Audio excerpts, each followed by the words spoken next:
My name is Linda, and for most of my adult life I believed I was living the dream. I had the kind of life people envied.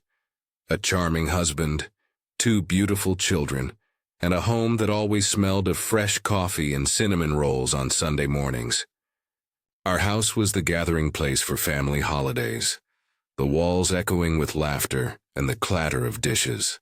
Friends would often say, "You're so lucky. Linda, you have it all." And I would smile, feeling a warm pride settle in my chest, even as a tiny voice inside me whispered that something wasn't quite right. My husband, Mark, was the kind of man who turned heads at PTA meetings. Tall, confident, always quick with a joke.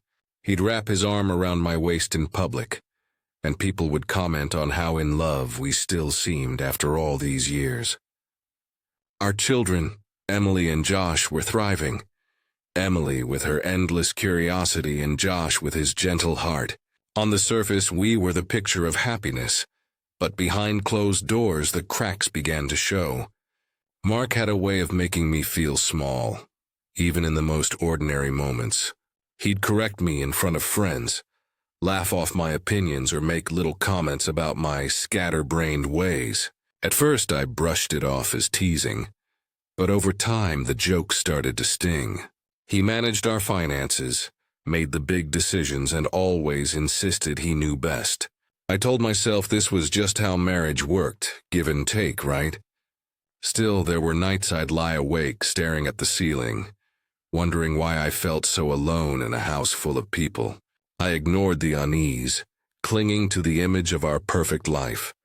If only I'd listened to that voice inside me. If only I'd known what he was planning all along. Looking back, I can pinpoint the moment when the first real cracks began to widen. It started subtly, almost imperceptibly, like a draft sneaking in through a window you thought was closed tight. Mark, who used to greet me with a kiss and a smile when he came home from work, began to drift through the door with his eyes glued to his phone. He'd mumble a hello, barely glancing up, his fingers tapping out messages long after dinner was over. At first, I told myself it was just work. Mark had always been ambitious, and his job at the firm was demanding. I wanted to be supportive, so I made his favorite meals, kept the kids quiet when he was on calls, and tried to ignore the way he'd slip away to take phone calls in the garage or the backyard. But the distance between us grew, invisible but undeniable. He started coming to bed later and later, sometimes not at all, claiming he'd fallen asleep on the couch watching the news. I tried to rationalize it. Maybe I was being too sensitive. Maybe I wasn't doing enough to keep his attention. I started wearing makeup again, planning little date nights, even though he always seemed to have an excuse to cancel. The more I tried, the more he pulled away. He'd snap at me over small things, forgotten groceries, a misplaced bill, the kids being too loud. Each time I'd apologize, feeling a knot of guilt tighten in my stomach. The late-night texts became more frequent. I'd wake up at 2 in the morning to the glow of his phone screen, his face illuminated in the darkness, his expression unreadable. If I asked who he was talking to, he'd brush me off. Just work. "Linda, go back to sleep." But his tone was sharp, and the warmth that once filled our bedroom had been replaced by a cold, heavy silence. I started to wonder if I was losing my mind. Was I imagining things? Was I just jealous, insecure, ungrateful for the life we'd built?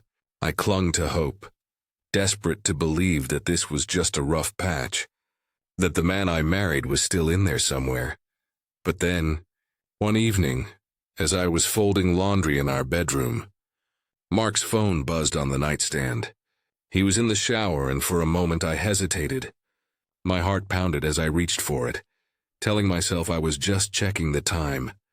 But what I saw on the screen made my blood run cold. Then I found the message that changed everything. My hands trembled as I stared at Mark's phone, the message glowing on the screen like a warning flare. "Can't wait to see you again tonight. Miss you already."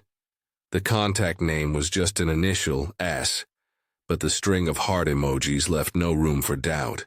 My mind raced, trying to make sense of it. to find some innocent explanation, but deep down I knew. The truth was right there, undeniable and cruel. I scrolled through the conversation, my heart pounding in my ears. There were weeks' worth of messages, flirty, intimate, and unmistakably romantic. They talked about dinners, hotel rooms, and secret plans. I felt sick, my stomach twisting as I realized how easily he'd lied to me, how he'd built a second life right under my nose. I wanted to scream, to throw the phone across the room, but I forced myself to keep looking. I needed to know how deep the betrayal went. That night after the kids were asleep, I confronted him. I sat at the kitchen table, the phone in my hand, my voice shaking as I asked, "Who is S, Mark?" For a moment he looked genuinely surprised, but it faded quickly, replaced by a cold, calculating stare I'd never seen before. He snatched the phone from my hand and laughed, a short, bitter sound. "You're being paranoid, Linda. It's just a friend from work. You always jump to conclusions." I tried to stand my ground, but he was relentless. He twisted my words, made me question my own sanity. "You're always so insecure. No wonder I can't talk to you about anything." The more I pressed, the more he turned it around on me, until I was the one apologizing, tears streaming down my face, begging him to just tell me the truth. But the evidence kept piling up. I found receipts for expensive dinners and hotel stays, all charged to a credit card I didn't know existed. I dug deeper, desperate for answers, and stumbled upon a hidden bank account in his name. Thousands of dollars had been siphoned away over the past year. Money I thought we were saving for the kids' college fund, for our future. My world tilted on its axis. Everything I'd believed about our marriage, our partnership, was a lie. When I confronted him again, this time with the receipts and bank statements, his mask slipped completely. He didn't bother to deny it. Instead, he looked at me with a cold, almost triumphant smile. "You think you're so smart, Linda, but you have no idea how the world works. If you try to fight me on this, I'll make sure you lose everything. The house, the kids, your reputation. No one will believe you. You're just a bored housewife with too much time on her hands." His words hit me like a slap. I felt the air leave my lungs, my body folding in on itself. I thought of Emily and Josh, of the life I'd built, the sacrifices I'd made. I'd always believed that love and hard work would protect us, that our family was unbreakable. But now, I saw how fragile it all was, how easily it could be taken away. He said I'd lose everything, and for a moment I believed him. The days that followed felt like a nightmare I couldn't wake up from. Mark wasted no time. Within a week I was served with divorce papers, cold, official, and utterly devastating. The words blurred as I read them, but the accusations leapt off the page. Unstable, neglectful, unfit mother. I could hardly believe it. The man I'd loved for over 20 years was now determined to destroy me, and he was using every weapon at his disposal. Mark was always charming, always knew how to say the right thing to the right people. He called in favors from old friends, colleagues, even neighbors. Suddenly, people I'd known for years were looking at me with suspicion, whispering behind my back. The invitations to coffee dried up. The phone stopped ringing. I'd walk Emily and Josh to school and feel the weight of 100 eyes on me, judging, doubting, wondering if the rumors were true. Even my own children seemed to slip away from me. Mark was careful, never raising his voice in front of them, always playing the victim. He'd tell them, "Mom's just going through a hard time. She needs space." Emily, always so perceptive, started to pull away, spending more time in her room, her eyes wary and uncertain. Josh, sweet and sensitive, clung to me at first, but even he began to ask questions I couldn't answer. "Mom, why are you and Dad fighting? Did you do something wrong?" I tried to explain, to reassure them, but every word felt like it was being twisted, used against me. Mark's lawyer was ruthless. digging into every aspect of my life. My parenting, my finances, even my mental health. He brought up the time I'd seen a therapist after my mother died, painting it as evidence of instability. I felt exposed, humiliated, stripped of every shred of dignity. The contrast between my old life and this new reality was almost too much to bear. I went from being the heart of our family, the one everyone relied on, to a pariah in my own home. I'd sit alone at the kitchen table staring at the empty chairs, wondering how everything had unraveled so quickly. The loneliness was suffocating. I started to doubt myself, to wonder if maybe Mark was right. Maybe I wasn't enough. Maybe I really was losing my mind. But somewhere deep inside, a small spark of anger began to burn. I knew I wasn't the monster he was making me out to be. I knew the truth even if no one else did. I clung to that, even as the world closed in around me. Then just when I thought I couldn't take another blow, a message arrived. One I never expected, from someone I barely knew. It was short, cryptic, but it made my heart race. I know what Mark's been doing. I have proof. Meet me tomorrow. But then a message arrived that would change the game forever. I barely slept that night, my mind racing with questions and fears. Who could have sent that message? Was it a cruel prank? Or was there really someone out there who knew the truth about Mark? By morning, my nerves were frayed, but curiosity and a flicker of hope pushed me forward. I followed the instructions in the message, meeting my mysterious contact at a small cafe on the edge of town, a place where no one would recognize me. She was already there when I arrived, sitting in a corner booth, her face half hidden behind a curtain of dark hair.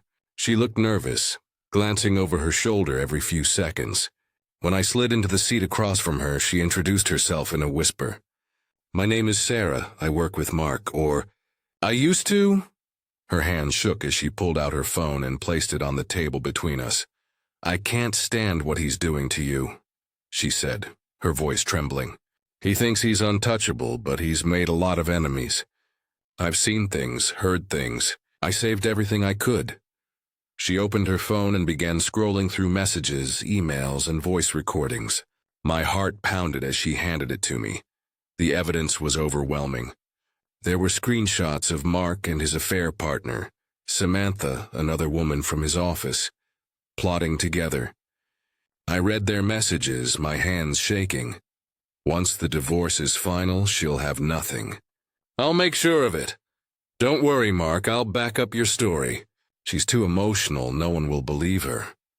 There were even recordings of Mark bragging to his friends about how easy it was to manipulate me, how he'd been moving money for months, setting me up to look unstable. I felt sick, but I couldn't look away.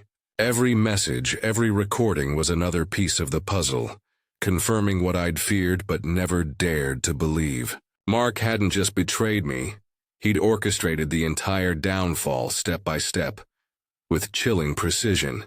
And Samantha was right there beside him, encouraging every lie, every cruel twist of the knife. Sarah watched me, her eyes full of sympathy and regret. "I know this is a lot, but you need to see it. You need to know what he's really capable of." She pressed a small flash drive into my hand. "Everything's on here. Use it however you need to. Just be careful. He's not the man you think he is." I left the cafe in a daze, clutching the flash drive like a lifeline. My emotions swung wildly. Relief, anger, fear, and a deep aching sadness. I finally had proof, real proof, that Mark was the villain, not me. But what would happen if I used it? Would the court believe me? Or would Mark find a way to twist it all back on me? Would my children hate me for exposing their father? Would I be strong enough to face the storm that was sure to follow? That night, I sat at the kitchen table, the flash drive in front of me, my hands folded tightly in my lap. I thought about everything I'd lost, my friends, my reputation, the trust of my own children. I thought about the woman I used to be, the woman I wanted to be again. I thought about justice and what it would mean to finally stand up for myself, to refuse to be the victim any longer. The fear was real, but so was the anger. I was tired of being afraid, tired of letting Mark control the narrative. I wanted my life back. I wanted my children to know the truth. I wanted to look in the mirror and see someone strong, someone who fought back. I took a deep breath, plugged the flash drive into my laptop, and started organizing the evidence. I knew what I had to do, but would it be enough? The day of mediation arrived, and I felt like I was walking into a lion's den. Mark sat at the long, polished table, his lawyer at his side, exuding the same smug confidence that had haunted me for months. He barely glanced at me as I entered, his lips curling into a faint, dismissive smile. I could see the calculation in his eyes. He thought he'd already won, that I was beaten and broken, just waiting for him to finish the job. But I wasn't the same woman who had cowered in our kitchen, begging for answers. I sat down, my back straight, my hands steady, the flash drive tucked securely in my purse. I glanced at my own lawyer, who gave me a reassuring nod. For the first time in a long while, I felt a flicker of hope. The mediator began, outlining the process, but Mark's lawyer wasted no time. He launched into a rehearsed speech about my supposed instability, my emotional outbursts, and my inability to provide a stable environment for Emily and Josh. Mark played his part perfectly, sighing and shaking his head, casting himself as the long-suffering husband just trying to do what was best for his children. I listened in silence, letting them build their case brick by brick. Every accusation, every half-truth, every outright lie, they stacked them high, confident that I would crumble under the weight. But when the mediator finally turned to me, asking if I had anything to say, I reached into my purse and placed the flash drive on the table. My husband has not been honest with this process, I said, my voice calm but unwavering. I have evidence that will show the truth. Mark's face changed in an instant. The color drained from his cheeks, and for the first time I saw a flicker of fear in his eyes. His lawyer tried to object, but the mediator insisted on seeing the evidence. My lawyer plugged the flash drive into the laptop, and the room fell silent as the first recording played. Mark's voice filled the room, unmistakable and cruel. "She's too emotional. No one will believe her. Once the divorce is final, she'll have nothing." The messages followed, screenshots of Mark and Samantha plotting, laughing about how easy it was to manipulate me, discussing how to hide money and fabricate stories about my mental health. The effect was immediate and electric. The mediator's eyes widened in shock. Mark's lawyer looked as if he'd been punched in the gut. Even Mark, who had always seemed so in control, was left speechless, his mouth opening and closing as he searched for a defense that wouldn't come. But the most heartbreaking moment came when Emily and Josh, who had been brought in for a family discussion, heard their father's voice on the recording. Emily's face crumpled, tears streaming down her cheeks.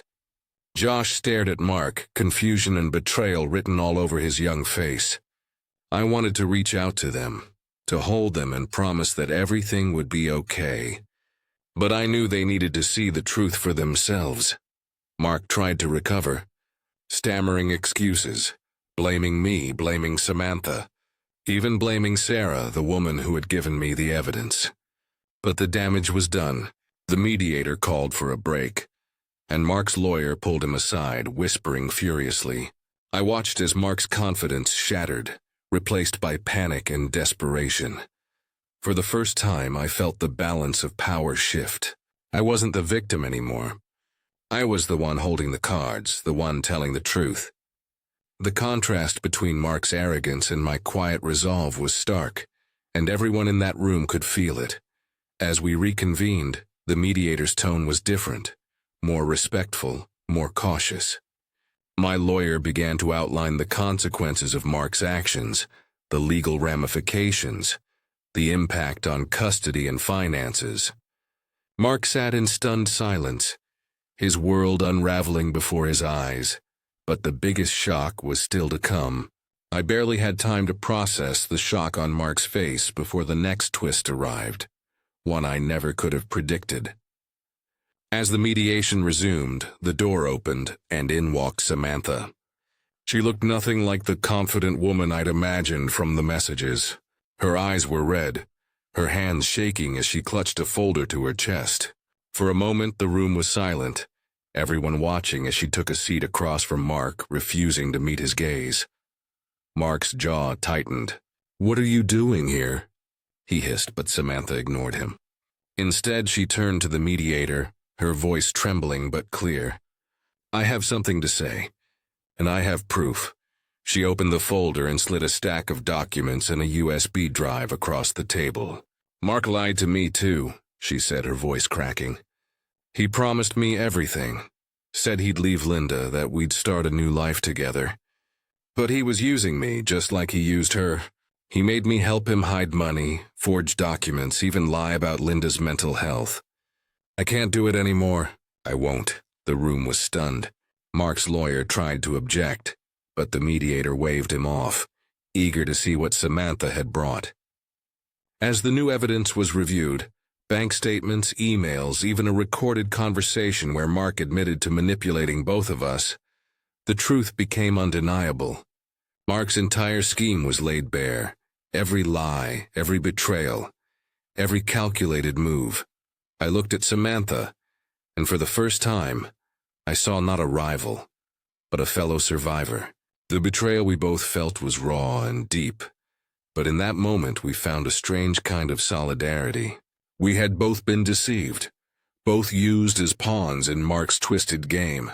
Now, together, we were turning the tables. The emotional impact was overwhelming. I felt anger, yes, but also relief. A weight lifting from my shoulders as the truth finally came out. Samantha's courage gave me strength, and I could see the same resolve in her eyes. We were no longer victims. We were allies, united by the need for justice and the desire to reclaim our lives. Mark, on the other hand, was unraveling. His confidence was gone, replaced by desperation and fear. He tried to deny everything, but the evidence was too strong, the witnesses too credible. Even his own lawyer seemed to shrink away from him, realizing the case had turned into a disaster. As the mediator gathered the new evidence and prepared to present it to the court, I felt something I hadn't felt in months. Hope. Real, tangible hope that the truth would finally be heard, that I might get my children back, my reputation restored, my life rebuilt. But as I left the mediation room, my heart pounding with adrenaline and nerves, I knew the fight wasn't over. The court would have the final say. For the first time I saw hope. But would the court believe us? The day of the final court hearing arrived, and I felt a strange calm settle over me as I walked into the courthouse. For months I had lived in fear of losing my children, my home, my very sense of self. But now, with the truth on my side and Samantha's testimony in my corner, I felt a quiet strength I hadn't known I possessed. I glanced at Emily and Josh sitting with my sister in the gallery, their faces anxious but hopeful. I promised myself I would not let them down. Mark sat across the aisle, his once confident posture now slouched and defeated. He barely looked at me, his eyes darting nervously between his lawyer and the judge. The courtroom was packed. Friends, neighbors, even a few people I barely knew, all drawn by the rumors and the drama. I could feel their eyes on me, but for the first time I didn't care what they thought. I knew the truth, and I was ready to speak it. The proceedings began, and my lawyer presented the evidence. Every message, every recording, every bank statement. Samantha took the stand, her voice steady as she recounted how Mark had manipulated both of us, how he'd orchestrated the lies, and tried to destroy my reputation. The judge listened intently, his expression growing more severe with each new revelation. Mark's lawyer tried to object, to cast doubt, but the evidence was overwhelming. The judge asked Mark to respond, and for the first time he had nothing to say. He stammered, tried to blame me, then Samantha, but his words fell flat. The courtroom was silent as the judge delivered his verdict. In all my years on the bench, I have rarely seen such a calculated attempt to deceive and manipulate. The judge said, his voice stern. Mrs. Carter, you have shown remarkable strength and integrity in the face of extraordinary adversity. The court finds in your favor. Full custody of the children is awarded to you. The marital assets will be divided equitably, and your reputation is hereby restored. Tears streamed down my face as the words sank in. Emily and Josh rushed to my side, their arms wrapping around me in a fierce embrace. I looked at Samantha, who gave me a small, grateful smile. We had both been through hell, but we had survived. We had won. The contrast between this moment and the despair I'd felt just weeks before was almost too much to comprehend. I remembered the nights I'd cried myself to sleep, convinced I was losing everything. I remembered the humiliation, the isolation, the fear. And now, standing in that courtroom, I felt powerful. I felt seen. I felt free. As we left the courthouse, the sun broke through the clouds, warm and bright on my face. Friends who had doubted me now reached out with apologies and support.